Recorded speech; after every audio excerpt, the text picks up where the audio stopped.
administration has deployed the Department of State Services in what they allege are clearly illegal nocturnal raids. They claim that the raids have been mainly targeted against the South separatist groups rather than the North terrorist bandits and kidnappers. Give us your assessment to Well, in the first place, let me say this very clearly, that the foundation of every agitation in this country is injustice. The foundation, listen very carefully and put this in your scrapbook, I beg you. The foundation of every agitation, sir, is injustice. As I'm here, if I do a disservice to the woman I call my wife, she will protest and the house may be unlivable. If I'm unfair to any of my children and one observes, I don't think I'm going to enjoy their patronage as their father. The same thing with this country. Let us look at what the president said. The president of the country has attended 2 United Nations General Assembly, and let me put it in perspective. The one that was viral in 2015 was the fact that he was talking about the self-determination for the people of where? Of Palestine. 1.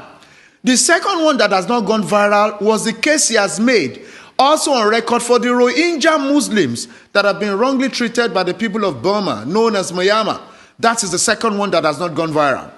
If the president could make a case for them, why is the president or the leadership of this country uncomfortable with people asking for self-determination? Nigeria is a signatory to all the conventions available that permit or allows for self-determination. And why would anybody ask for self-determination? It is simply because the person feels, I am not being treated fairly in this marriage that has become very uncomfortable. That is one part of this conversation. Moving forward at the same time, when you are talking about the security operatives, do not forget that one of the most interesting parts of the role they played was to have gone to Kano to arrest somebody that said the president was going to take another wife. That is my own Department of State Service. Arresting people or arresting somebody who said the president wants to take another wife. In the first place, the president's religion allows him to take 4 wives. And if a man says the president was going to get married, I think that you could leave the police that also attend to civil issues to go and arrest him. The DSS should not be seen in such cases. Thirdly, there was something that happened when they paraded certain things they said they saw in Igboho's home. They saw the paraphernalia of his traditional religious worship. The last time I checked this constitution that I have issues with, freedom of conscience and religion is one. And you cannot circumscribe a man who has decided to be a traditional religious worshipper and protect himself as such by displaying the charms you found in his house.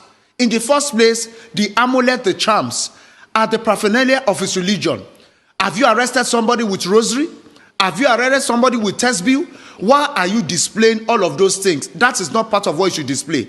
Then at the same time, the DSS came to his house. We have actually gone to places where I've sat with my lawyer friends that the way the DSS entered Igboho's house, was it proper? They said no. Was there an arrest warrant? Was there a search warrant? And don't forget that part of the issues described by the governor was that you cannot send people into a state when the chief executive is not aware. They went to Igboho's home. Governor Seyi Makinde was not aware of people coming to do such job. That is also a disrespect to the first citizen of the state, a disregard. Then let me also say this. When Afara Aku, the place of Nnamdi Kanu, was actually besieged by the military, do not also forget that the governor of that state was not aware of it. Let us walk within the confines of the law that we have sworn to uphold. These things are the reasons the governors of the South are saying certain things should not happen. And let me say this very clearly.